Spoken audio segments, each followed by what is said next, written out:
नमस्कार सबैमा म मन्दिर भुजेल र फेरि पनि हजुर सबैलाई एकचोटि मेरो च्यानलमा साथै एउटा छोटो कवितामा स्वागत गर्न चाहन्छु। र यो हप्ताको वेकअप्स मेरो त्यतिकै बित्यो है। म कहीँ पनि बाहिर निस्किन लभहरू गर्नको निम्ति र कहीँ घुम्न पनि गइनँ, सपिङ गर्न पनि गइनँ। खासै भन्नुपर्दा सुतेरै बित्यो है। र अहिले एकदमै धेरै रेस्ट गर्ने मौका पाएँ र सुतेर उठिसकेपछि एउटा सानो कविताको माध्यमद्वारा हजुरहरूप्रति झल्किने निर्णय लिएँ र एकै बसाइमा यो छोटो एउटा यथार्थ नेपाली कविता लेखेको छु। र जुन कवितालाई मैले परदेशी नामक शीर्षक दिएको छु र तपाईँहरूले यो थम्बनेलमा हेरेर अलरेडी थाहा पाइसक्नु भएको छ। तर खास कुरा चाहिँ के छ भन्दाखेरि यहाँनिर परदेशी भन्नुको मतलब पनि मैले परदेशमा यस्तो छ उस्तो छ भनेर यहाँको पीडाहरूलाई त्यो एउटा सुगा बिलौना गरेर एक्सप्रेस गर्न चाहेको छैन। यथार्थ विषयलाई सिधा सिधी एउटा कवितात्मक ढङ्गमा जुन पस्किने प्रयास गरेको मात्रै हो। र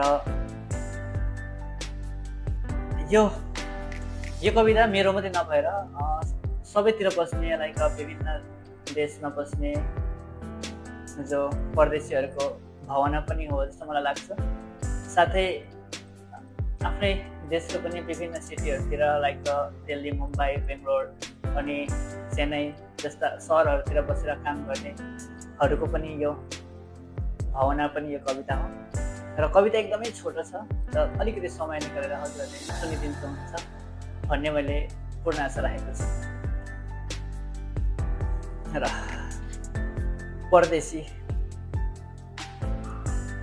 कसै रहरले कसै बाध्यताले, कसै रहरले कसै बाध्यताले, कसै 2 सालको निम्ति कसै 4 सालको निम्ति हो भयौँ हामी परदेशी।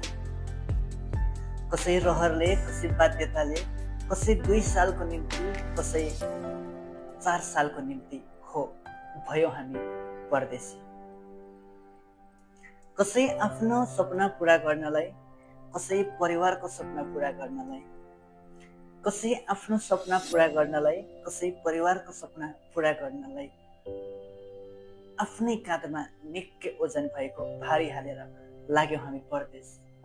आफ्नै काँधमा निकै ओजन भएको भारी हालेर लाग्यौँ हामी परदेश हो हामी परदेशी। बडो अचम्मको छ संसार, बडो अचम्मको छ संसार।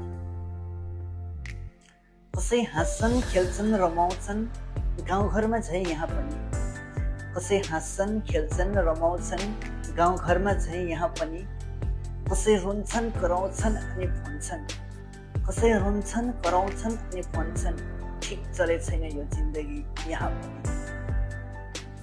ठिक चले छैन जिन्दगी यहाँ पनि। तर फेरि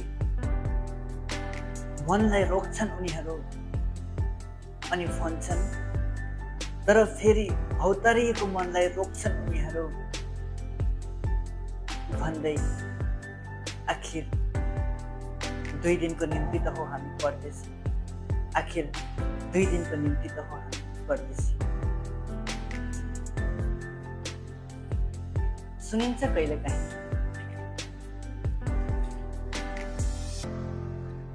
सुनिन्छ कहिलेकाहीँ आज भोलि पनि, सुनिन्छ कहिलेकाहीँ आज भोलि पनि गाउँघरमा भर्ना खुल्यो है भनेर, सुनिन्छ कहिलेकाहीँ आज भोलि पनि गाउँघरमा भर्ना खुल्यो है भनेर।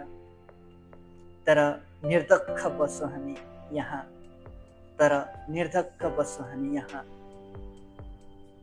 आखिर त्यो काम हाम्रै भाइ बहिनीले त पाउने हो भनेर, आखिर त्यो काम हाम्रै भाइ बहिनीले त पाउने हो भनेर हो। छैन त्यति धेरै गुनासो, हो छैन त्यति धेरै गुनासो। आखिर कर्मै गर्नु त हो जहाँ पनि, आखिर कर्मै गर्नु हो जहाँ पनि। चोरे छैन हामीले उसको मन बाहेक अरू केही पनि, चोरे छैन हामीले उसको मन बाहेक अरू केही पनि। त्यसैले लाज लाग्दैन सत्य तथ्य बताउन, त्यसैले लाज लाग्दैन सत्य तथ्य बताउन। हो हामी परदेशी, हो हामी परदेशी। धन्यवाद।